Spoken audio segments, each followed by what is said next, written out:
फलन गुल कशकरन बुलबुल चिट्ठी सामान पैदा कर।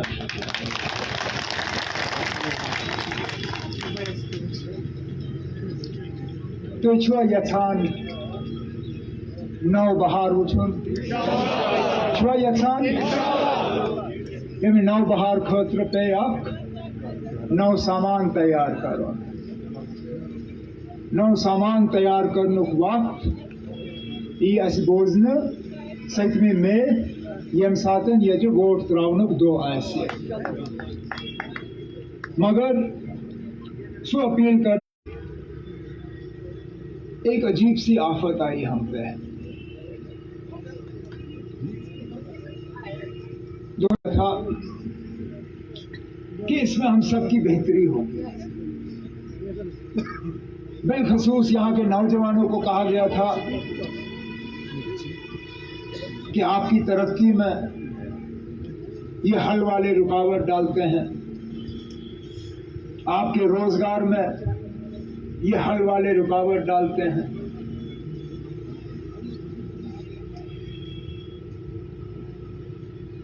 हमने इंतजार किया कि शायद हम ही गलत थे और ये लोग अपनी जगह सही हैं। 2019 से आज तक हम उस नए कल का इंतजार कर रहे थे, लेकिन खोखले वादे और खाली बातों के अलावा हमें कुछ नहीं मिला।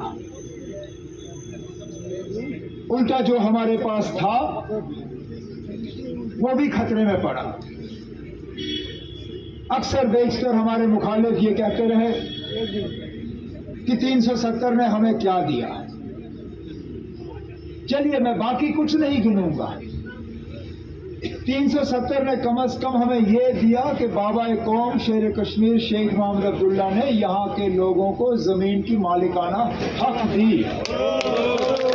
जो 370 अगर 370 नहीं होता ये मुमकिन ही नहीं होता। मुझे मुल्क का कोई और कोना दिखाइए, नहीं इसका एको कम करेगा, मुझे मुल्क का एक और कोई कोना दिखाइए जहां बिना किसी मुआवजे के,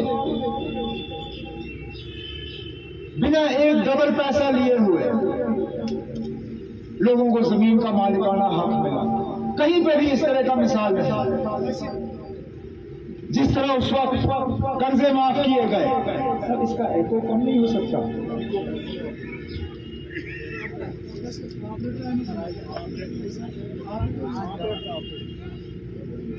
जिस तरह कर्जे माफ हुए,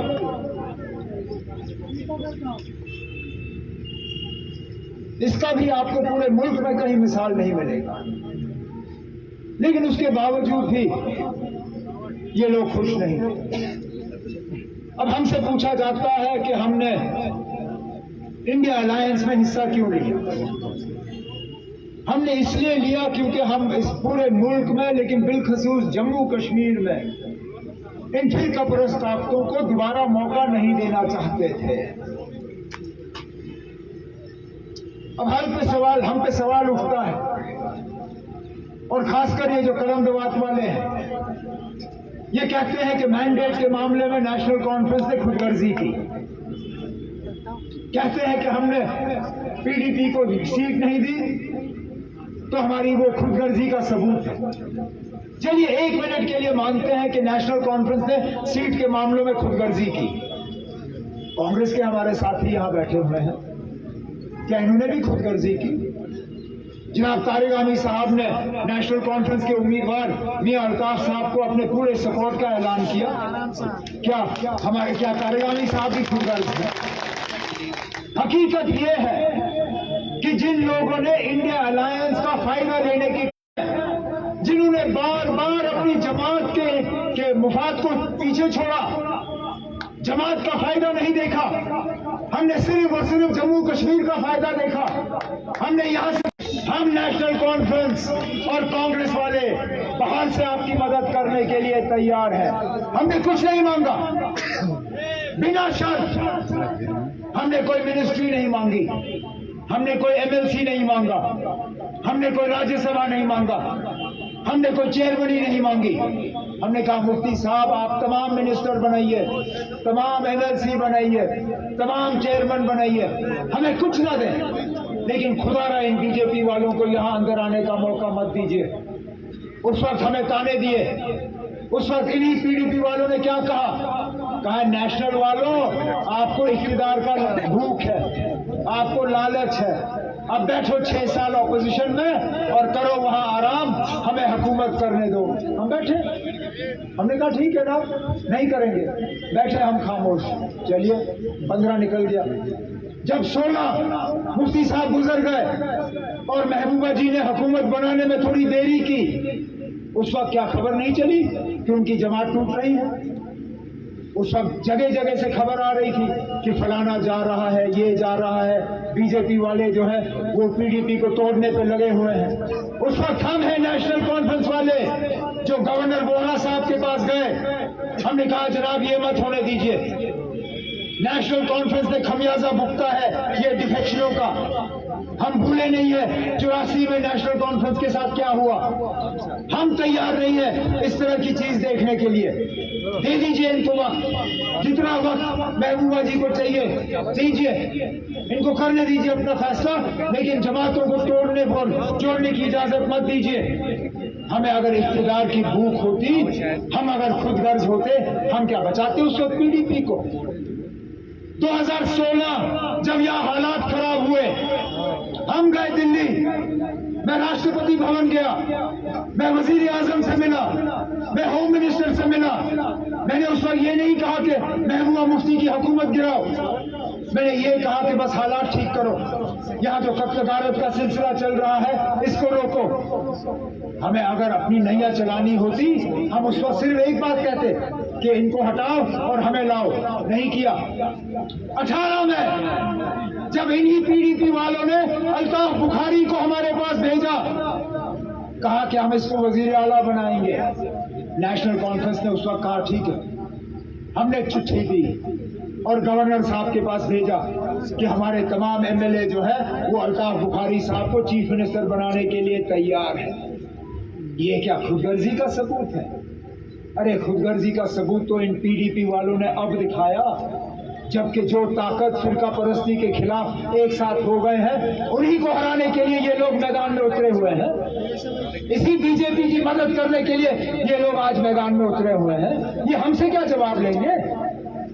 ये खुद बताए इन्होंने क्या किया, ये खुद बताए। जब इनको मौका मिला हिंदुस्तान के सबसे बड़े ऐवान में जाके तकरीर करने की, तब वहां पे क्या बोला? अरे नाम यहाँ लेक्चरबाजी करना बहुत आसान है, अपनी तंजीम के लोगों के सामने बात करना ये तो बच्चा करेगा। प्रेस वालों के साथ सामने बात करना ये कोई मुश्किल काम नहीं है। ये प्रेस वाले शोर नहीं करते, ये आराम से सवाल पूछते हैं, सवाल का जवाब दे देते हैं। जब हम लेक्चर करते हैं आप लोग शोर करते नहीं हो, इत्मीनान से और खामोशी से आप लोग सुनते हो। उस ऐवान में कोई खामोश नहीं रहता ना, वहाँ शोर मचता है, वहाँ नारेबाजी चलती है, वहाँ लोग टेबल को थपथपाते रहते हैं। उस शोर में आवाज और बात करना वो अलग चीज है। और हमने इन पीडीपी वालों को देखा है, वहाँ शोर शुरू हो जाती है और पीछे से इनकी आवाज बंद हो जाती है।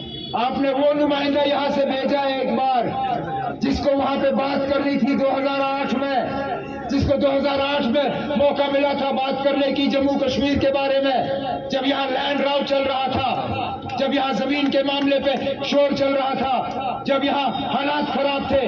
उस वक्त स्पीकर ने महबूबा मुफ्ती साहिबा को मौका दिया, कहा पीडीपी के तरफ से उनके सदर महबूबा मुफ्ती जी तकरीर करेंगी।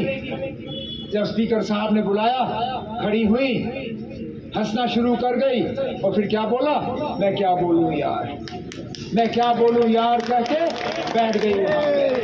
क्या इसलिए आप मेंबर पार्लियामेंट भेजते हो? क्या इसलिए आप मेंबर पार्लियामेंट भेजते हो कि वहां जाके खामोश हो जाए? इसलिए मैं कहता हूं ना, यहां बात करना बहुत आसान है, जब वहां बात करनी होती है तो फिर फूंक निकल जाती है। मेहरबानी करके जिस नए बहार की मैंने शुरू में बात की, अगर हम वाकई उस नए बहार को देखना चाहते हैं, उस नए बहार को देखने के लिए आपको बागबान भी वहां सही भेजना होगा, जो वहां वाकई सामान तैयार करेगा उस नए बहार के लिए। और पहला कदम आपको 7 मई को डालना होगा। लेकिन उसके साथ साथ अब एक और नई मुसीबत खड़ी की मेरे साथी ने यहाँ पे। इसको तो सीधा सीधा कहा कि खुदा ना खास्ता अगर मियां साहब को यहाँ से लीड नहीं मिली तो ये खुद इलेक्शन नहीं लड़ेगा। मत करिए ऐसी गलती ना। लड़ने वाला आदमी है, झगड़ने वाला आदमी है, आप लोगों के हकूक के लिए अपनी आवाज उठाएगा, आप लोगों के हकूक के लिए ये खामोश नहीं रहेगा, आप लोगों के हकूक की ये सौदाबाजी नहीं करेगा। लेकिन यहां तक पहुंचने के लिए हमें पहले यहां जाना होगा, और हमने भी चुन के नाम नुमाइंदा यहां दिया है। यहां लीडरों की कमी नहीं थी। यहाँ पे साउथ कश्मीर, अनंतनाग, रजौरी की सीट में लीडरों की कमी नहीं थी, लेकिन वो सारे सियासी लीडर हैं। यहाँ पे जिन ताकतों का हम मुकाबला कर रहे हैं, वहाँ एक तरफ से तो हमें सियासी लीडर चाहिए, हमें सियासी ताकत चाहिए, लेकिन दूसरे तरफ से हमें रूहानी जो है ताकत, उस रूहानी ताकत की भी हमें जरूरत है। और यहाँ पर मैदान में आपको सिर्फ एक उम्मीदवार मिलेगा जिसके साथ सियासी ताकत भी है और जिसके साथ रूहानी ताकत भी है, और वो उम्मीदवार जनाब मियां अल्ताफ साहब हैं और कोई नहीं। इसलिए खुदारा जब 7 मई को आपको बटन दबाना होगा, एक आंख आपकी मजीद लारवी साहब पे होनी चाहिए और एक आंख आपकी जनाब मियां अल्ताफ साहब पे होनी चाहिए। उस नए बहार की आप बुनियाद डालिए, उस नए बहार की आप तैयारी करिए, जिस नए बहार के लिए हम वादाबंद हैं। हम यहाँ के मुतालबे हल करेंगे, हम यहाँ के नौजवानों पे दोबारा उनके चेहरों पर मुस्कुराहट लाएंगे, हम आपके मुश्किलात और जो आपके मुतालबे हैं इंशाअल्लाह उनको हल करके रखेंगे। सिर्फ और सिर्फ आपने एक काम करना है, इस इंडिया अलायंस, इस नेशनल कॉन्फ्रेंस, इस फिरका परस्त ताकतों के खिलाफ जो एक उम्मीदवार उतरा हुआ है, उसके हल वाले बटन को आपने 7 तारीख को दबा के यहां से कामयाब करना है।